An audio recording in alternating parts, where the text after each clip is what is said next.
Sinuspinde ni Pangulong Marcos ang pagpapatupad ng batas na lumikha sa Maharlika Investment Fund. Iniutos yan ng Pangulo sa Bureau of Treasury, Land Bank at Development Bank of the Philippines.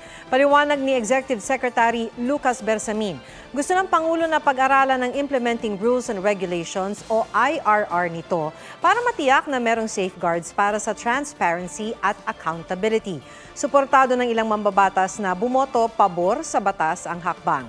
Sabi ni Senadora Risa Ontiveros, ang nag-iisang senador na bumoto kontra sa Maharlika Fund.